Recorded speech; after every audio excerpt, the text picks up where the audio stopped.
वैशाली आए हैं।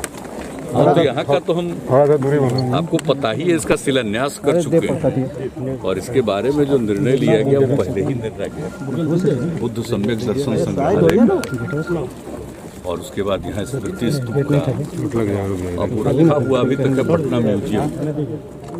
तो हम लोगों का था कि वैशाली से ही मिला है जो यहाँ पर स्थल है, वही एकमात्र है जो दुनिया भर में जितने बौद्ध धर्मावलंबी हैं या भगवान बुद्ध के सब चीज़ों को जानते हैं, उसके हिसाब से यही एक स्थल है वैशाली जहाँ से उनका अंतिम संस्कार के बाद जो वो मिला, तो वही माना जाता है कि यही सबसे ऑथेंटिक है। तो उसको तो रखा हुआ है सुरक्षित वहाँ पटना म्यूजियम में, लेकिन उसको तो आखिरकार वैशाली में मिला था।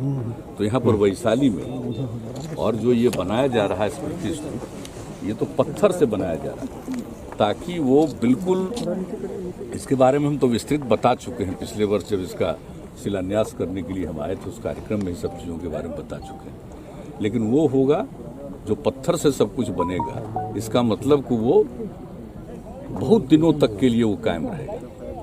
बाकी चीज़ें उतने दिनों तक कायम नहीं रह सकती, लेकिन वो पत्थर के कारण बहुत दिनों तक वो रहेगा। इसलिए यहाँ का जो इतिहास है और जो कुछ भी यहाँ पाया गया है, तो वहाँ पर ये और पूरा का पूरा बुद्ध सम्यक दर्शन संग्रहालय, सब चीज़ों को लोग देखेंगे जो भी आएंगे। अभी जितने टूरिस्ट आते हैं बहुत बड़ी संख्या में यहाँ पर आएंगे पर्यटक। अब जानते हैं विदेश से भी आते हैं बोध गया, अब वहाँ आ करके चले जाते हैं या कुछ लोग राजगीर तक जाते हैं। लेकिन अब यहाँ तो वैशाली को लिंक करने के लिए और भी राज्य सरकार के द्वारा, केंद्र सरकार के सहयोग से ये किया जा रहा है कि कोई भी जो आना चाहेगा, जब यहाँ पर ये जो स्मृति स्तूपा हो जाएगा तो आप जान लीजिए कि सब लोग वो सिर्फ बोध गया आकर के नहीं रुकेंगे, एक बार उनको यहाँ भी होगा, वो ज्ञान की प्राप्ति हो, तो यहाँ का भी बहुत ज़्यादा महत्व और बढ़ेगा। तो इसी दृष्टिकोण से हम लोग इसको बुद्ध सम्यक दर्शन संग्रहालय और स्मृति स्तूप करवाना चाहते हैं। हम इसलिए देखने आए हैं कि बीच में जो ये कोरोना के कारण काम रुका, तो मेरे मन में था कि भाई तेज़ी से इसका काम हो।